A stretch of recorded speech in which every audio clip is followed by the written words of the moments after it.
Lah kok kita malah sajake murina lan panjenengan ulun. Nesu aku. Lho, malah ora basa. Iki bapakku Bu Ulun. Kok mung perkara njaluk jambu dipa nirmala, pelem tangga jiwa kok Semar, Kakang Semar. Jagat iki ana siji wong sing ora gelem nyembah karo aku. Sapa Guru? Engko aku tak tekan kono tak aturane nyembah karo kowe. Sing ora gelem nyembah karo kula namung Kakang Semar. Aku ateges secara tidak langsung sampean ki akon bapak nyembah karo sampean. Ha ta? Ha ta? Aku mau nek syarate anake kok kudu ngorbanke harga dirine bapak. Enggak bisa. Aku enggak bisa. Nek carane kaya ngono, alon-alon aku terima mundur wae. Kualik. Lagune kualik main ra apal kok sakarepku. Kualik ya main aku kualik ya nekat kok. Sok deleke kualik ben aku ya. Aku ora trima. Ning sampean mang titeni. Sampeyan ora menehi jambu dipane wala pertangga jiwa. Aja sambat nek nganti ilang sakwite. Gue enak duduk sisan pokoke. Apa jare? Gawe masalah kok gawe masalah karo mantan maling. Sampe nake dhewe ora. Gugu karepe dhewe arep piye kowe ha? Lho, kita malah wani karo panjenengan ulun. Sing tak wedeni apamu? Yen ngono kita ora bakal ulun paringi. Aku ngruda paripeksa. Apa kita wani karo dewa? Sik to, kowe kita-kita kowe kita iki sapa? Wah, iki sing ora paham Bagong. Gong kita iki kowe. Tak tanya modar kowe. Bapak ilun jenengke aku ngrekoso dibancaki barang emeng diwalik kita. Wangun Bagong karo kita. Kita nek aku nyebut, aku upamane dewa aku nyebut kowe kita. Nek kowe nyebut aku ulun. Ulun piye? Sing ulun sapa? Ulun aku. Jare Bathara Guru. Piye ta iki? Bathara Guru apa ulun? Wis mau diarenge ambok 2 jam ki kok ngene iki terus. Wong cah ora dong kok dikandhani ora. Iki basa dewa. Oh, beda. Nek misale Gong arene ndi ngono kuwi, aku nyeluk kita arene ndi. Oh, berarti aku ki kita. Iya.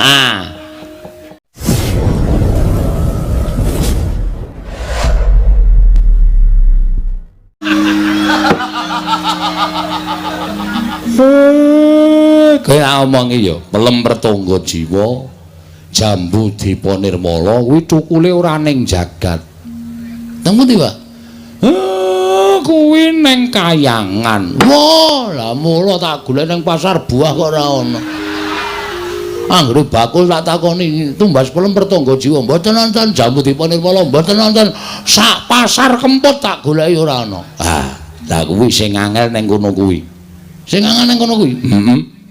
Sebab kuwi sing duwe dewa, tur kuwi pangdaharaning para dewa. Mula dewa ki ora dharwa ing dami, daharane saben dina ya pelem pertangga jiwa, jambu dipa nirmala unjukane tirta amerta. Kuwi dewa. Saiki tak takoni kowe, Pak. Nek kowe ora iso jawab, aku le nyebut bapak cukup tekan semene mir. Waduh kok balik meneh. Konjur mir meneh. Wis ben ra apa-apa. Piye? Aku tak takon, kondang wong dusun pring apus kene do ngandhake. Bagong wae pengarepe, Bagong wae pemimpine. Mergo kaya anak Semar. Semar iki dewa. Asline ora, Pak. Pak, asline kowe dewa apa ora? Apa mung gedhe tur dawa tok? Ora dewa asli. Tak omongi kuwi mbiyen cerita mbiyen.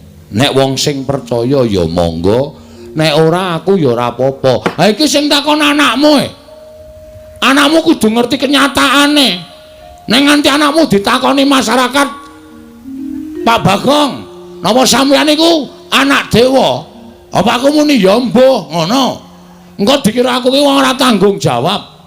Ora iso menehi wangsulan sing iso gawe marem para kawulaku.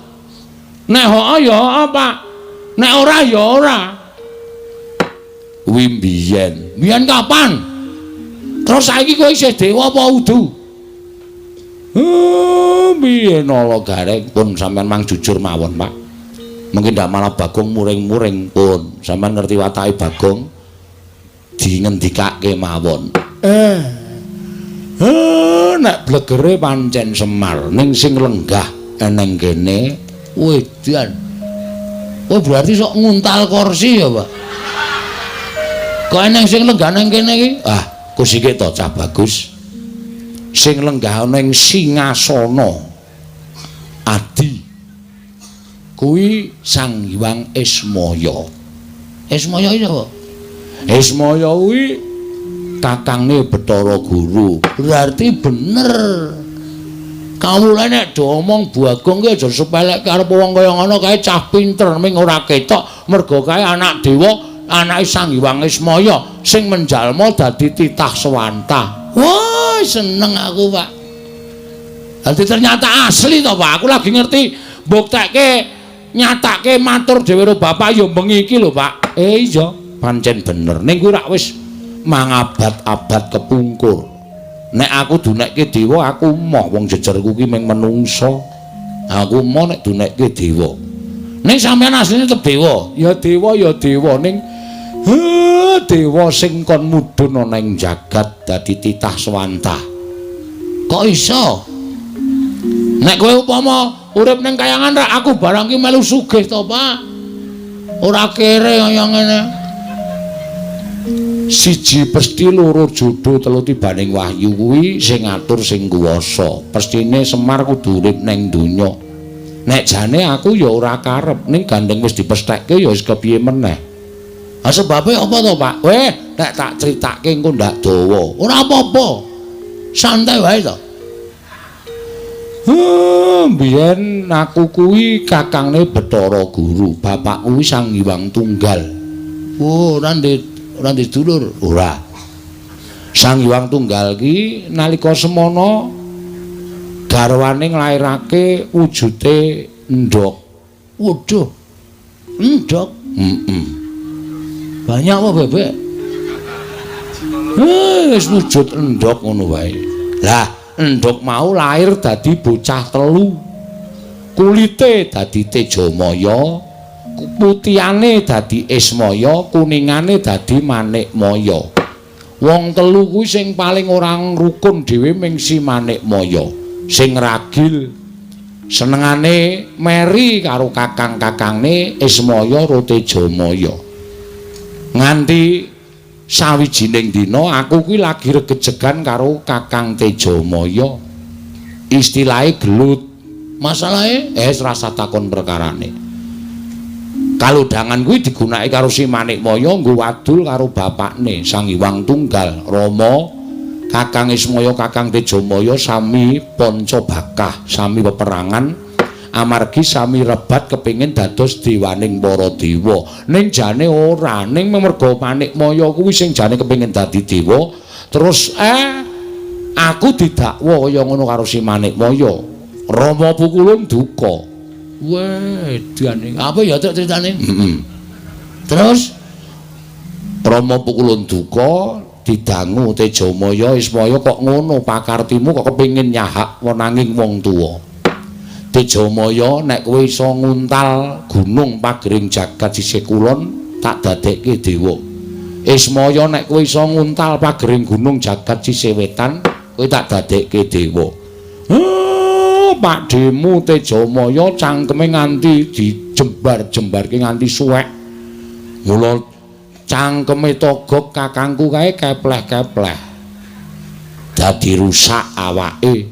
Aku nganggo igo gunung mau tak serot sawetara saperangan mlebu ning wetengku mula wetengku jembling kaya ngene iki. Isine gunung. Separohe ora ana, gragas. Aku ngonceki critamu mau ana bab sing apik sing tak cekeli, Pak. Piye? Sing jeneng wong duwe gegayuhan, kuwi nek ora ngukur karo kekuatane, kuwi mesti ngrusak karo ragane, ngrusak karo batine dhewe. Ya kuwi bapak kuwi.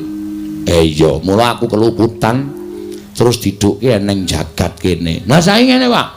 Piye?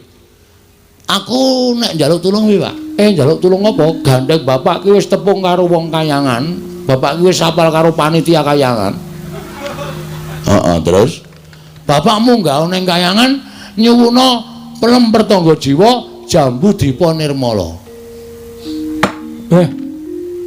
Lah. Iki piye iki gelem ora? Kowe nyetujoni aku dadi pimpinan meneh ora? Nek sampean ora gelem, berarti sampean arep menjatuhkan aku di depan masyarakatku. Itu menghina. Manghina. Tegese aku wis tok elek-elek. Nek bapak iso gayuh, berarti bapak kuwi pancen lahir batin nggone mbantu karo anakmu Bagong. Ngono wae. Lho gareng piye iki? Lah monggo kersane bapak pripun? Petruk piye? Kula ya ora ngerti. Pun rasa taren-taren. Gek cekat-cekat menyang iki ana uang transport 20.000 tekan Kendi Gong, tekan Kayangan kok 20.000. Pripun, Pak? Nek upama aku rasa munggah ning Kayangan piye? Lah terus adikku guru tak undange mrene. Weh lah iki ngetoke keterampilan kesektene bapak. Coba guru kon mrene ning aja sak murite lho nak ngebabaki. Gurune tok wae. Iya. Gurune tok. Engko ndak ngebabaki aku malah kewan le nyuguh aku. Iya. Tak matek aji ya Bagong matek aji pameling. Bathara Guru men tekan ana ing kene. Kowe matura dhewe sak karepmu. Entuk karo orane ya sak karepmu, aku ming sadurma nglantarake. Nggih, Pak, ngestoke dawuh. Sigra andumuk kuncunge Kelurahan Semar Badranaya. Lamun Kelurahan Semar ndumuk kuncunge tegese duwe gawe. Sigra matek aji pameling. Datan dangu cumorot saking Dirgantara. Nenggih. Onyang Madyapada Hyang Pikulun. Sang Hyang Jagat Girinata ya Sang Hyang Bathara Guru tumedhak wonten ing bale wismaning Kelurahan Bagong. Ki kono wong malak. Malak piye? Kancane tangane loro kok papat dhewe. Ki nek adus suwe tenan iki ngosoki kelek papat. Linggo ngisor. Kuwi Bathara Guru. Lho, kok ora nggo stop map? Bathara Guru. Ayo linggo ngisor. Nggih, Pak. Waduh, rawuh tenan. Nuwun ya, Pak. Iya. Mas Tunomo Sidam. Sekaring bawana langgeng, Kakang Ismaya ndangu kalian kula. Sing gedhe pangapuramu. Manikmaya paripaksa kowe tak rawuhake ning kene ya merga ana wigati sing bakal tak aturake marang Manikmaya. Kakang Ismaya kula ngaturaken bekti kula kunjuk. Iya tak tampa pangestuku tampanana. Dian ora basa ya, Pak. Kuwi adikku kok. Oh iya, Nding. Tejamaya, Ismaya, Ismanta. Sapa? Manikmaya. Oh lah. Pukulun kula ngaturaken bekti kula kunjuk pukulun. Nyayana la garing ingsun tampa. Ora liwat pangestu ingsun tampanana. Kula punika jimat paripin daerah ning kasan-kusan. Reng ora medhing oh iya lali aku orang. So saking kami tenggengen weruh busanane pukulun Bathara Guru ting glebyar ora karu-karuan. Pukulun bekti kula kunjuk. Iya Petruk ulun tampa, pangestu ulun tampanana. Kula punika jimat paripin daerah ning kasan-kusan. Pikulun. Kula ngaturaken bekti kula kunjuk pukulun. Iya Bagong ulun tampa, pangestu ulun tampanana. Kula pun dinggo jimat paripin dayana ing kasantosan. Lah menika ngaten pukulun. Estunipun panjenengan rawuh wonten ing pedukuhan kula menika panci kula ingkang nyuwun tulung dhateng Bapak Semar ngrawuhaken pukulun Bathara Guru. Iya Bagong. Ulun boya apa-apa. Apa piye? ora sembrono engko disotke. Wah, anake Pak D Semar e. Ikan mengadimu santai wae, Pak. Ulan ulun buya. Ulan kok ulun pa ulan. Ha. Wah, aku gak ngece MC-ne mau dadi kelera-keleru aku. Kualat tenan aku. Kakang Semar, apa? Wonten menapa? Mangke menawi kula paring pangandikan kaliyan Bagong malah mboten rampung-rampung. Ya ming ana penjaluk sithik saka anakku sing bakal katur marang Manikmaya. Wis ben anakku sing matur dhewe mengko ndak dikira aku piye-piye. Bathara Guru menawi ngaten inggih Bagong matura. Mengaten Bu Kulon. Kula menika nggadahi gegayuhan kepengin bangun desa kula. Nelasaken masa bakti kula 1919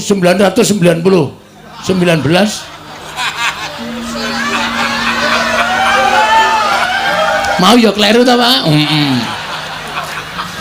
Dadi lurah kok suwe men pirang-pirang abad 1919 edan tenan. Aku kuwi wong lahir wis metu wudel Pak. Apa iya sak ngisore sithik. Dapure ora. Ngaten nggih Bu Kulon? Iya, Bagong. Kula kepengin bangun dusun kula niki. Ning kula niku entuk sasmitaning gaib. Sing nalika semanten kula nglampahi sare naritis sesemek ron Rajamala abebantal boto sarembak. Gayane iki lho. Kowe turu ning tritisan ki tritisan ngendi? Wong tritisanmu tok nang kandang pitik ngono kok. Ha ning dhuwur kandang pitik. Oh. Sing penting nek ning tritisan. Entuk sasmitain gaib.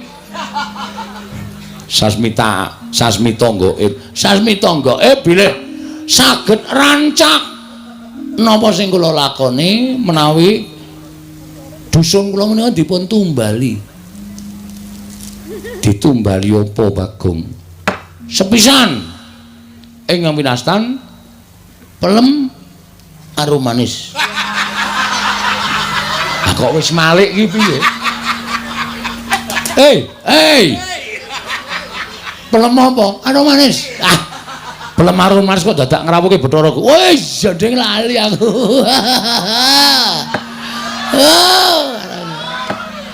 Wong blokon tenan.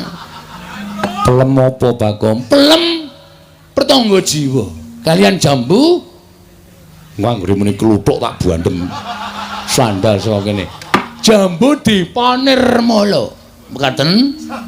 Monggo menika cukulipun ngendikanipun Bapak namung wonten ing Kayangan Surabaya. Suralaya. Papan pelengganipun Pukulun Bathara Guru. Mila Bapak timilu tumuli ngrawuhaken Bathara Guru rawuh wonten ing pring apus menika ingkang saderma saperlu kula aturaken menapa ing dados panuwun kula dhateng Pukulun Bathara Guru supados maringana mboten ketang ingkang pentil. Gong cangkeme kuwi lho sing urung gedhe kuwi lho. Aku iki pikiranmu sing bosok terus. Pelem ki nek cilik pelem pentil. Heeh ya. Ingkang alit waton saged dipun dadosaken tumbal ban wonten ing pedusunan pring apus mriki kalian jambu dipanirmala Bu Kulun. Pelem pertangga jiwa setunggal, jambu dipanirmala setunggal, kula petak wonten ing dusun pring apus. Nyuwun pangapunten menawi kula keladuk ning gandeng menika sampun dados sasmitaing gaib. Mila tetep kedah kula suwun. Menawi kula nyuwun lintu menapa kemawon kula sumadhyakaken. Kula gadah pijawa. Menawi kersa badhe ngasta wonten Kayangan sumangga ning kudu ditumbaki. Ora ana pitisa mabur. Ayo iki menehi ning ora mungkin dadine ora bakal kelakon ora. Ngaten Bu Kulun. Kakang Semar. Piye? Menapa Bagong menika mboten mriksa menawi Pelempertangga Jiwa Jambudipun Nirmala menika daharanipun para Jawata. Wis tak kandhani ning gandeng anak njaluk karo wong tuwa. Ana tetembungan anak polah bapa uga kepradah. Tur ngene lho Guru. Mbok ya ora kutang ming siji paringana. Wong minggo syarat srana wae. Tukule Jambudipun Nirmala lan Pelempertangga Jiwa ki rak pirang-pirang ning kayangan. Nek mintok longi siji dienggo anakku, dienggo srana ora ngelongi kayamu, ora ngelongi agung lan ageng kuncaraning asmamu.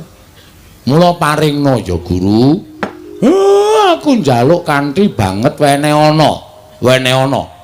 Mbok nganti aku kudu kepiye sing tak lakoni, aku tetep tak lakoni waton kowe gelem menehake Jambudipun Nirmala Pelempertangga Jiwa.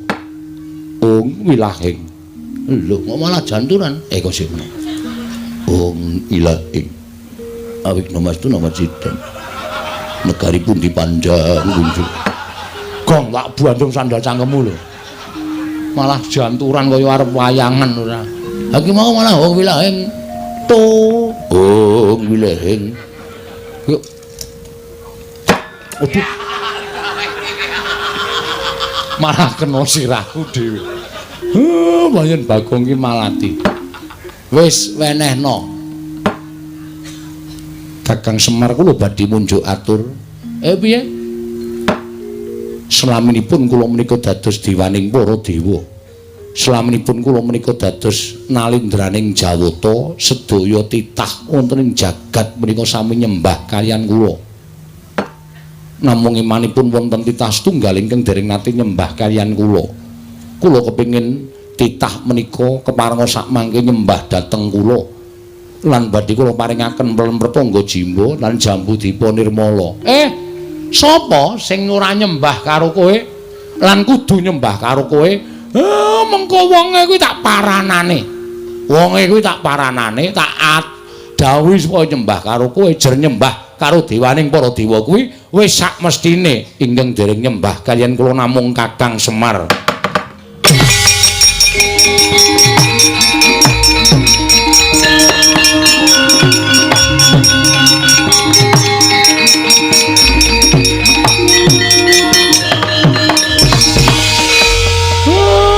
Nek pancen kuwi syarate.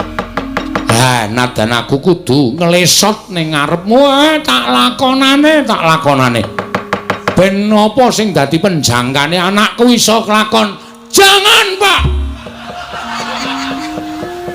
Aja. Bagong, menapa sing tok karepke kelakon? Aku sing ora entuk. Aku ora tegel bapak klesotan ning ngarepe Bathara Guru. Bathara Guru kuwi adimu to? Aja. Wis Pak ora apa-apa. Aku ora diwenehi Jambudipun Nirmala ora masalah. Kowe ngerti to, aku duwe kepinteran nyolong. Wis rasah njaluk wacolonge kayangan. Angel sole kayangan kuwi rapet-rapet to kaya apa rengsang linggis. Arep babah kaya mbiyen. Ora iso kayangan kok dibabah ki ora iso.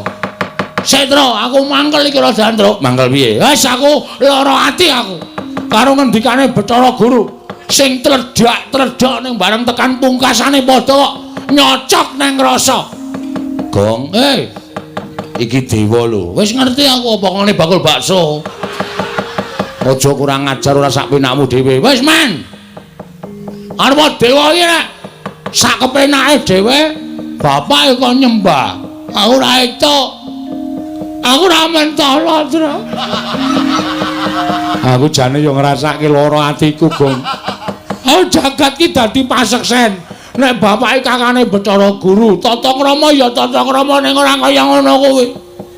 Nuwun sewu lho pikulan. Pikulun. Kita arep apa, Bagong? Pun kula mboten njaluk Jambudipun Nirmala, mboten njaluk Pelemdipun Nirmala Jambudipun Jiwa. Lho, kuwalik. Wis men. Wong ya ora bakal entuk barange kok kuwalik mbok men. Lah kok kita malah sajake Murina lan panjenengan ulun. Nesu aku. Lho, malah ora basa. Iki bapakku Ulun. Kok mung perkara njaluk jambu dipa nirmala, pelem tangga jiwa kok Semar, Kakang Semar. Jagat iki ana siji wong sing ora gelem nyembah karo aku. Sapa Guru? Engko aku tak tekan kono tak aturane nyembah karo kowe. Sing ora gelem nyembah karo kula namung Kakang Semar. Aku ateges secara tidak langsung sampean ki akon bapak nyembah karo sampean. Ha ta? Ha ta? Aku mau nek syarate anake kok kudu ngorbanke harga dirine bapak. Enggak bisa. Aku enggak bisa. Nek carane kaya ngono, alon aku terima mundur wae. Kualik. Lagune kualik main ra apal kok sakarepku. Kualik ya main aku kualik ya nekat kok. Sok delekke kualik ben aku ya. Aku ora trima. Ning sampean mang titeni. Sampeyan ora menehi jambu dipane wala pertangga jiwa. Aja sambat nek nganti ilang sakwite. Gue enak duduk sisan pokoke. Apa jare? Gawe masalah kok gawe masalah karo mantan maling. Sampe nake dhewe ora. Gugu karepe dhewe. Arep piye kowe ha? Lho, kita malah wani karo panjenengan ulun. Sing tak wedeni apamu? Yen ngono kita ora bakal ulun paringi. Aku ngruda paripeksa. Apa kita wani karo dewa? Sik to, kowe kita iki sapa e? Wah iki sing ora paham Bagong.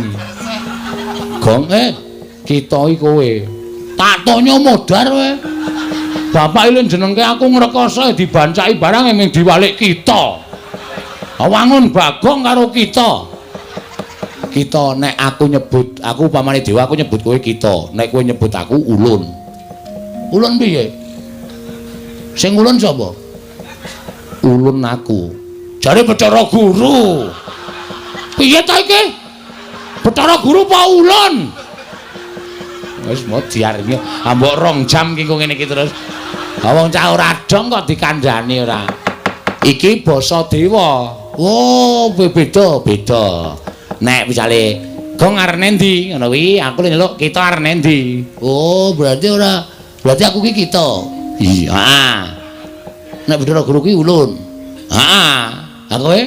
Aku kita. Ajare kita aku.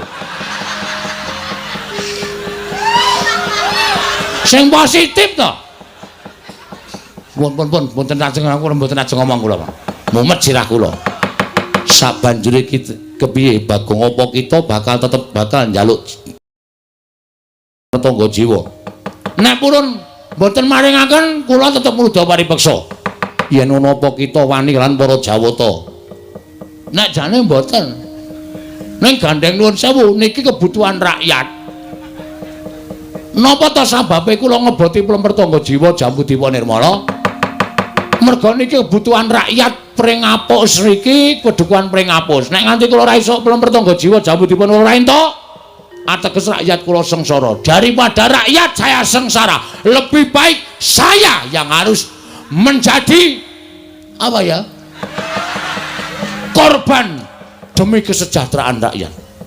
Wah, jangan tepuk tangan. Apa gunanya tepuk tangan tanpa saweran? Urung nembang kok wis saweran. Aku mundur alon. Oh, apal kuwi, aku sedira nyetel kuwi. Oh. Kempol cawet. Cendol cawet. Kempol cawet ora.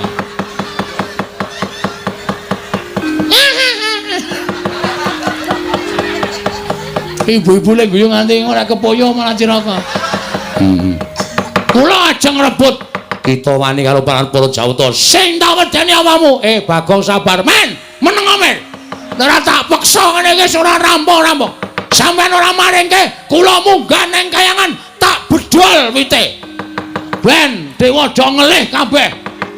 Ora mangan plemper tangga jiwa jambu dipa nirmala. ulun jabut nyawa kita. Jabutan ora wedi aku. Untu lore tak jabute kok ming nyawa dijabut. Aku wedi ora wedi. Metu njaba ayo, piye? Metu njaba. Weh, lah dewa ngajari ora apik kowe. Hah? Dewa ngajari ora apik. Nek wis sah, wis resmi iki ditokke jero. Ora metu njaba. Oh, kurang ajar kowe ra.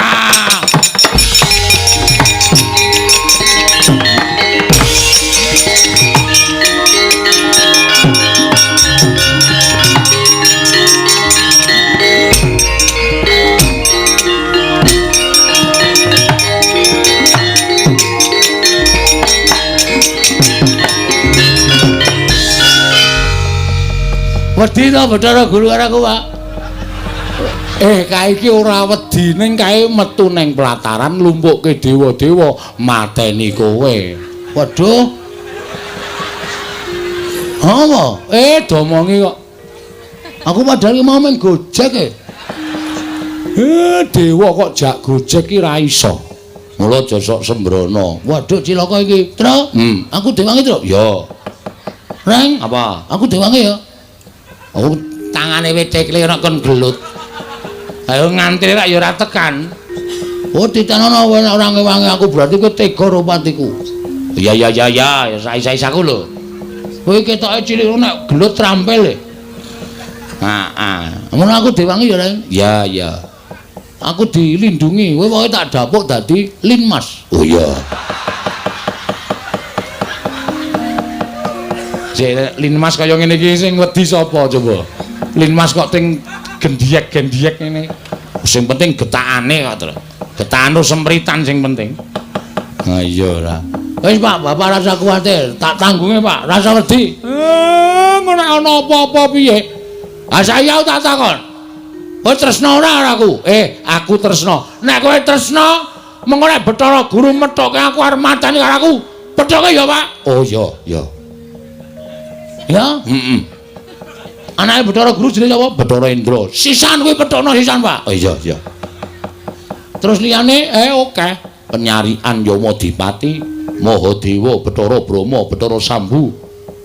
Lan sak piturute akeh banget dewa. Oh, daluk tulung kuwi pethoke sisan ya, Pak. Wow. Coro. Trenggiling. Ngono. Misuwi kok ora wangun to, Gong. Kok mung kewan cilik-cilikan trenggiling ora. Arang-arang. Oh, cacing pita. Ha iso ora serem cacing pita. Tulung ya, Pak. Iya. Wis kono gak menyang. Kowe, aku tak turu dhewe. Engko nek dewane lunga aku digugah. Ora kena kaya ngono, kudu tanggung jawab telo bakarane. Enak kuwi. Tanggung perkarane kok enak-enak. Oh, siap. Jagung bakarane, Pak, kok telo bakarane. Nek wis ora gatek iki aja dibaleni. Senengane kok malah badarke dhewe. Aku karang ya sak ngono kuwi. Nek ora bener ki aku sak ora lega. Aku iki wis rampunge iso tak bener ora ya mau. Ora yakin Mamet tuan dhisik aku tak methuke karo dewa-dewa kae. Ning sing enom-enom pethukno. Nek Bathara Guru sing maju aku sing methuke. Siap ya, Traya. Yo, ora nggo gending, slepek. Oh ya. Nganggo slepek wae. Tung, tak. Jelali. Nganembah mangwa suci Sasi seswarane pesona wala.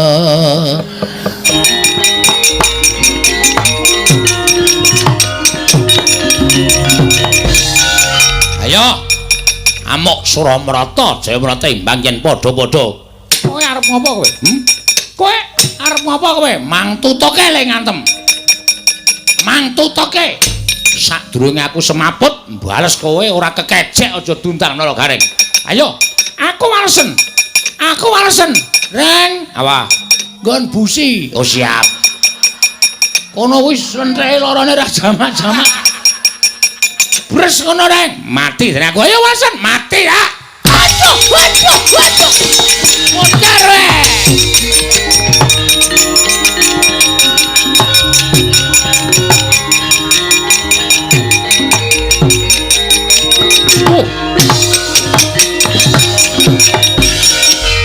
Ayo sambato.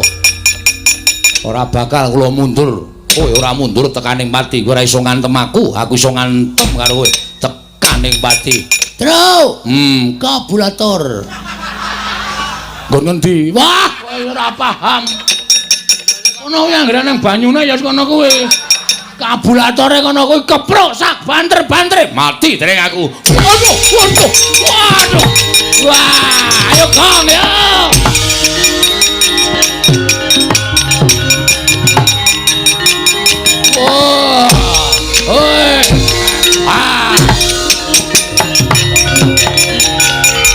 Ayo walesen aku piye? Walesen aku. Walesen. Kowe iso males karo aku? Iso ndumuk aku ngantem aku bumi langit tangkep. Weh. Waduh. Modar.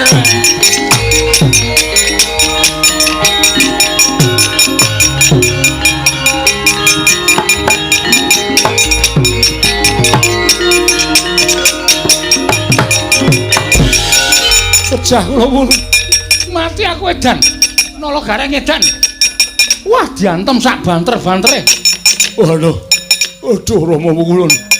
Pecah kula wulu. Mboten saged mlampah. Waduh. Bagong edan. Nganti muni makluk ngono. Waduh. Wah, latara ngamuk punggung Suratamta Nirbaya Nirwikara. Panakawan gawe wirangking para dewa. Cestri Sula ora padha tekaning pati aja dundang Bathara Guru leganing ati.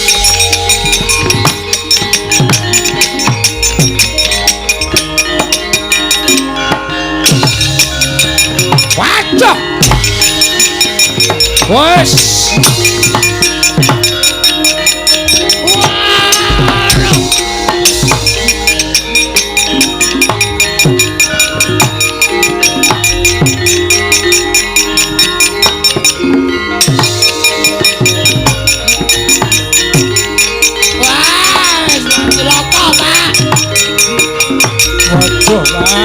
Cilaka, Pak.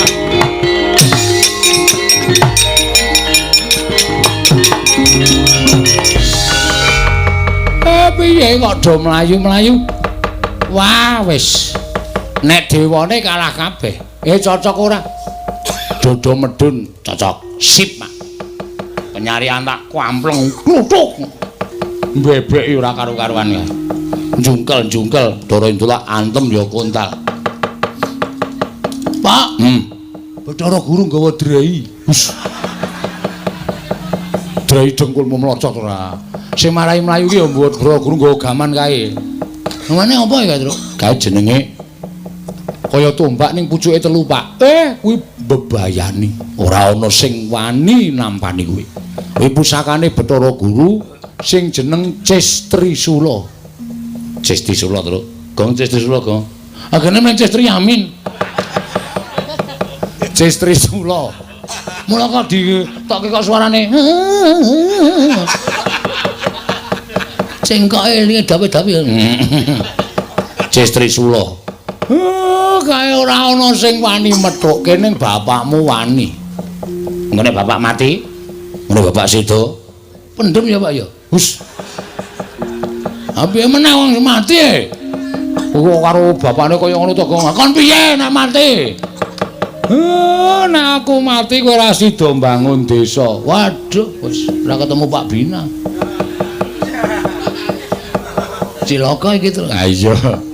Kudu sing mbangun desa iki. Pak Bina ora ono. Anu Den Bagus sing ngarsa. Iya. Ha iya jabe. Kowe do tengok kene.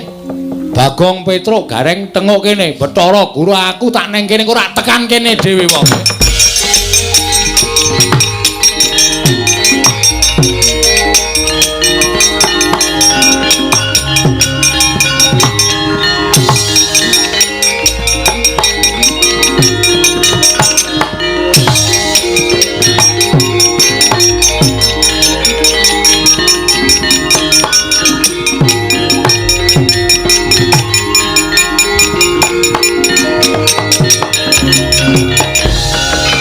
Kakang Ismaya.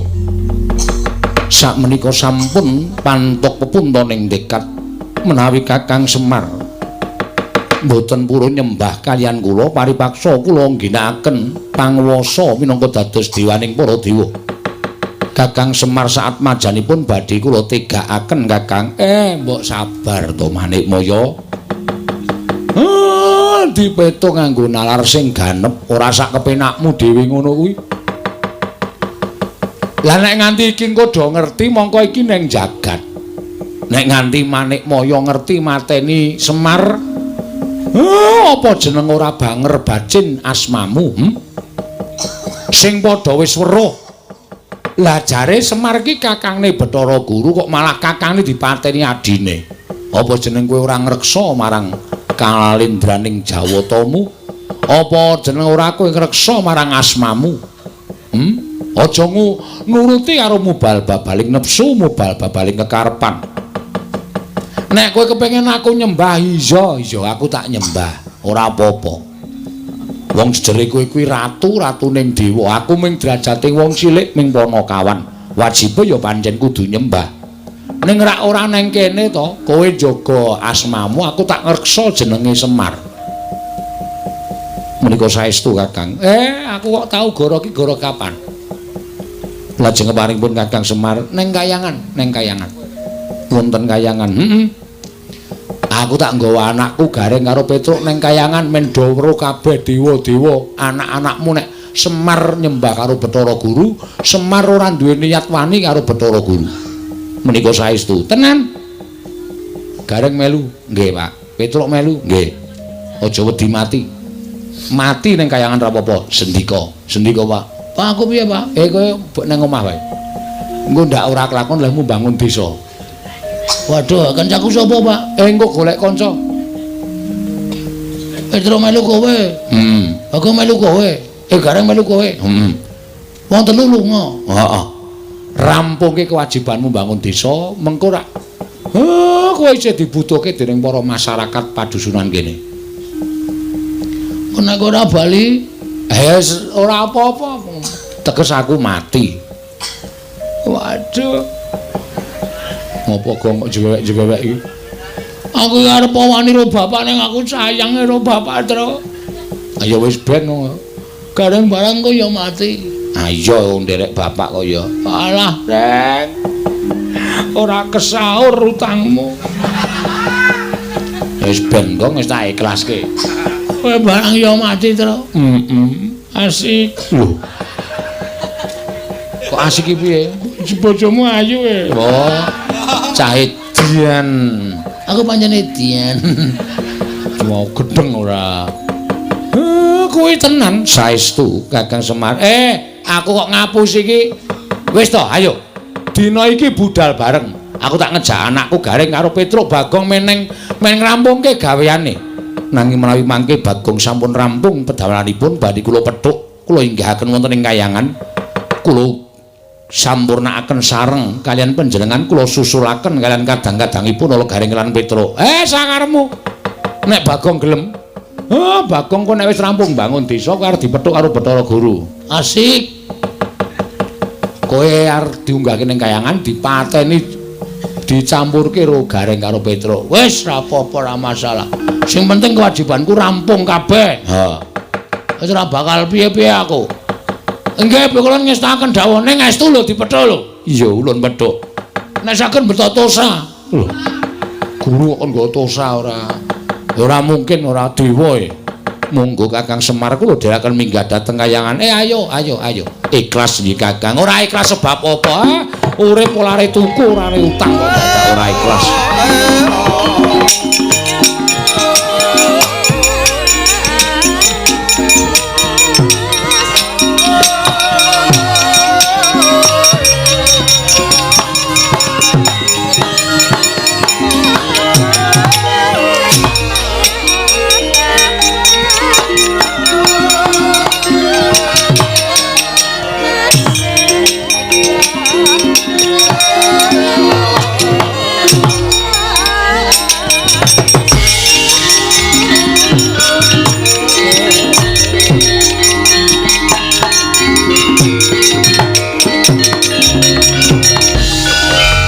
medhot atiku.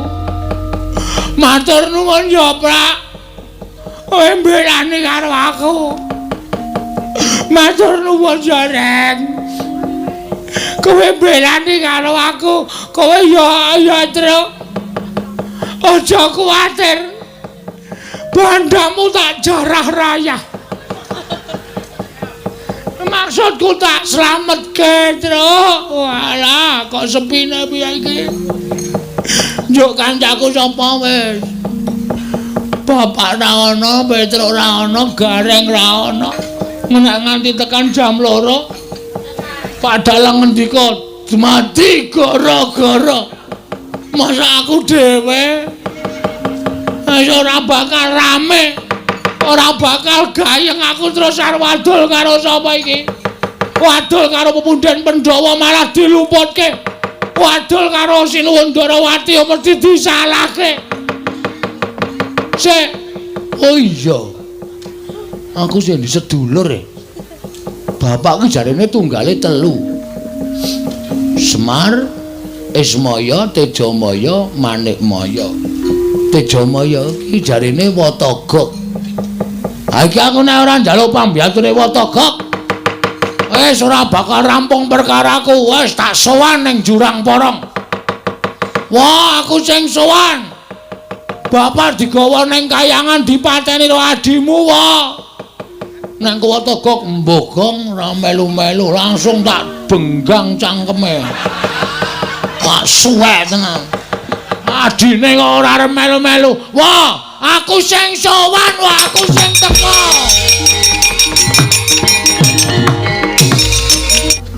Jane eneng apa to, Kang? Tak sawang kok pirang-pirang dina iki Kang Togok ora jenak. Pendak-pendak tak jagongi ora tau paring pangandikan.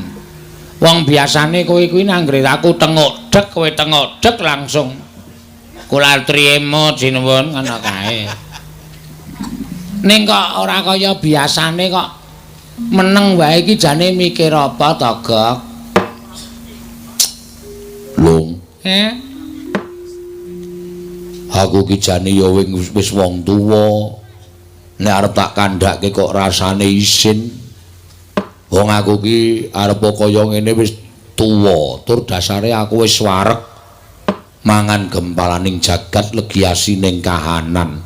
Ha iya, lah kok susah ki ngopo? Mbok wis sak titahe kok digawe ngene ya manut, digawe ngono ya manut. Wong sing jeneng awake dhewe ki ana sing murba masesa ya kuwi Gusti Kang Maha Suci. Mula ora usah ndandak pikiran werna-werna, ora usah ndandak penjaluk sing aneh-aneh. Sak murwate mengko ndak dikira cecak nguntal cagak. Cebol gayuh wulan wuta ngitung lintang tangeh kelakone cepak wurunge kok. Ora perkara kok aku duwe penjaluk kuwi ora. Lah gimana? Aku ki wah piye ya lung ngarep ngrembug iki janjane sepele. Ngene entuk tak gagas-gagas kok saya ngrantes neng pikir. Lah apa mulane omonga? Aku ki 3 dina kepungkur jemuah kliwon wingi. Heeh. 3 dina kepungkur? Heeh. Kuwi dinane sapa wong aku saiki lagi Selasa kok. Ceritane ngono kuwi.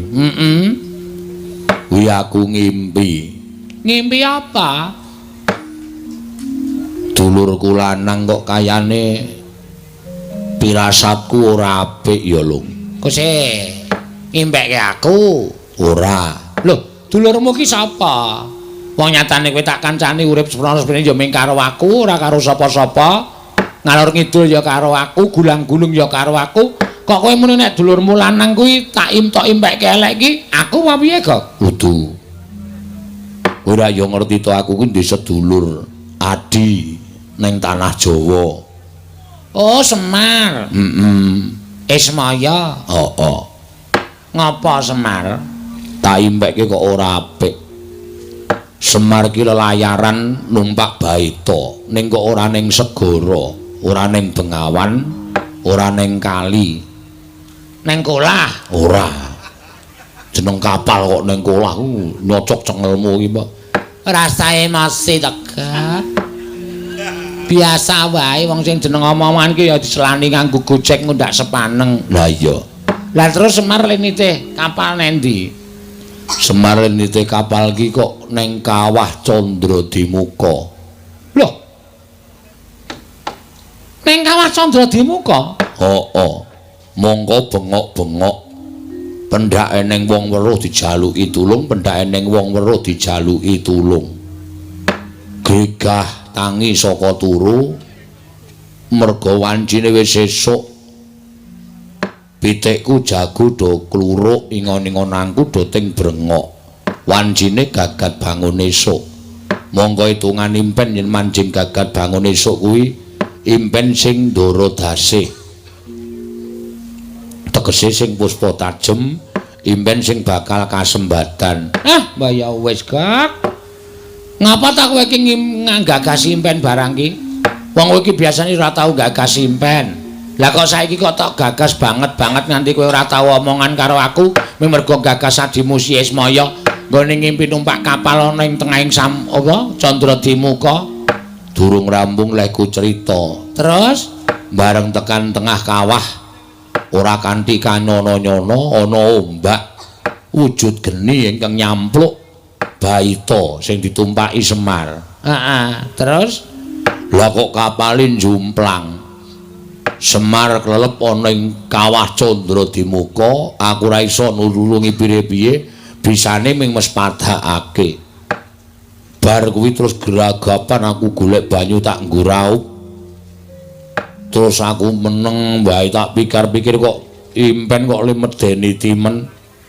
Engko gek-gek dulurku lanang kena ngopo-opo ya lung. Mongko ora iso sarta ora duwe keludhangan ngabari karo aku. Wong ning jagat ya mung aku karo Semar karo Ismaya. Nek kaya kowe iki rak kanca sing maringi Sang Hyang Bathara Wenang. Semar kae kancane jan ya mung siji, mung Bagong sing dumadi saka ayang-ayangane Semar sing diparing karo Sang Hyang Bathara Tunggal. Nek nganti dulurku eneng apa-apa ora prayoga kedadeane. Lah piye? Ditiliki mrana apa piye? Ya ora apa-apa nilai karo dulure lanang kok. Nggo ngeyem-yemi pikirmu lho, kok nek pancen pikirmu ki grangsang, duwe pikiran sing werna-werna tumrape ngadimu ki, ayo tak terke ora apa-apa tiliki mrana, Gok. Dereng ngantos paripasami Mbawacana. Kasare ngemlajar-mlajar nenggeki Lurah Bagong ingkang prapta wonten ing padusunan Jurang Para. Mangro pautas marani ndiya. Wah, Pakde, aku sing sowan wae aja kaget ya penggalemu wata, Gok. Iki ora pangling rak Bagong to. Pakde, heeh. Lu ngopo? Ora kaya biasane kowe iki sowan ning kene kok teka-teka kok malah sajak kaya wong bingung. Wedan tambah sugih kowe. Iya. Ya nderekke ratu-ratu sabrang kok ya, Gong. Ora le nyolong. Wis. Mbaya sing apik nek apa Pakdemu ku ndang tau tate nyolong apa. Ya syukur nek tambah sugih. Waduh. Nek tuku kapan e, Pak? Kok ndek jam dinding gedhe banget kae. Mbok wis satu gagas. Tapeke wae, gelem apa kowe? Gelem. Peken engko nek bali gawanen. Tenan? Heeh. Matur nuwun ya, Pak. Ya, ning kae ming plastik. Jame ora obah, ya ming jam 5 terus. Oh, piye nek upama dikeprokke kowe, Pak? Wah, senengane kowe iki nek njaluk dikeki nek diblakani nesu. Anggo abrak apa? Jam plastik kok diwenehke ora? Ora ngopo, eneng ngopo kak gawe tratapan Pakdemu. Apa? Ngopo? Aku amatur karo kowe, Pak. Ya Ismaya. Heeh. Iki mau digawa nang kayangan. Njaluk Semar kaya nyembah karo panjenengane. Semar arep nyembah. Ning aku sing mengeng. Oh, aku ora tegel ya bapakku dingonane. Ha iya, tur dasar ya tuwa bapakmu ro Bathara Guru. Ha iya. Nesu Bathara Guru ngetapke para Wadyabala Dewa. Wo. Krija Sang Bagong. Waduh. Dewa tak undurke kabeh. Kabeh. Ming siji nding. Sapa? Yang Madipati. Penyarian kalah karo Gareng mergo penyarian ra nggawa cap. Oh iya. Bathara Indra kalah karo apa jenenge iki Petro. Ayo Madipati arep njabuti wong desa. Nggon aku sikat-sike. Kalah. Mundur. Bathara Guru maju ngamuk. Nggawa apa jenenge? Apa wong kae pusakane Bathara Guru apa? Lah sing bentuke kaya ngopo? Sing pucuke telu lho. Cis Trisula. Udu es. Cis. Kok es ora? Heeh, Cis Trisula. Aku Gareng Petro mundur berlindung di bawah ketiak bapak. Bapak wangsulan, Bathara Guru adreng arep mateni kabeh sing nang kono. Bapak muni sabar Bathara Guru. Nek kowe kepengin mboyong karo aku ayo, aku dipateni ning mungganing kayangan aja nang kene nek ditonton piye akeh. Kowe ora iso ngreksa jenengmu. Bathara Guru kok mateni Semar iki rada. Lho, Bathara Guru kok mateni kakangne dhewe. Mula terus bapak duwe penemu nek ayo aku nek arep pateni ana ning kayangan. Dadi ora ana wong weruh, sing weruh ming dewa-dewa tur ora wani tumindak apa-apa mergo dewa-dewa do wedi karo kowe. Bapakmu muni ngono. Heeh. Terus bapak saiki munggah nang kayangan karo Gareng karo Petro. Aku kon keri nang donya, jarene kon ngrampung kene aku arep duwe gawe bangun desa. Weh, ngono ta? Lah terus kowe mrene ngopo? Mrene arep njaluk tulung karo kowe apa Togok? Aku ditulungi bapak digobali apa? Nendi? Nang omah. Sampeyan tak tuwa dhewe to. Jare mbiyen sampeyan karo bapak karo Bathara Guru ki kedadian saka telek. Us. Anu telek temen plene ngendhok. Oh, iya. Sampeyan kulite, bapak putihe, Bathara Guru kuningane, ha ta? Heeh, teleke dadi mbilung. Persetan.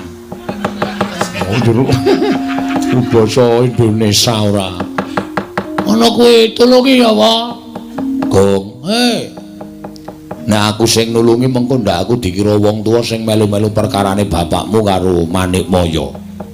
Lah terus aku ora iso nek kon munggah ning kayangan. Wah, aku nggo catet lho. Kok nyatet cangkemmu ya, wah. Sik. Wah, mak teratap aku. Aku iki wong ora tau sembrono. Nek mencro terus nyatet cangkemmu tenan.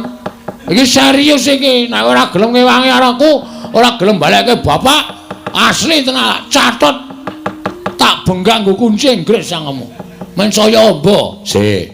Aku ora gelem ngewangi ning iki aku duwe cara. Caramu piye? Sing ngewangi kowe dhewe wae. Aku? Heeh. Jero kekuatanku apa? Ning ora wujud Bagong. Lho, wujud apa? Nek wujud Bagong ku ndak ketok nek kowe nulungi wong tuamu. Terus wujude kowe wujud sapa wae sakarepmu. Engko tak nehi daya kekuatanku munggah ning kayangan kowe dadi wong digdaya. Yakin? Iya. Saiki pengine dadi sapa? Aku sing dadekke kowe dadi sapa? Dosamu kok? Moh.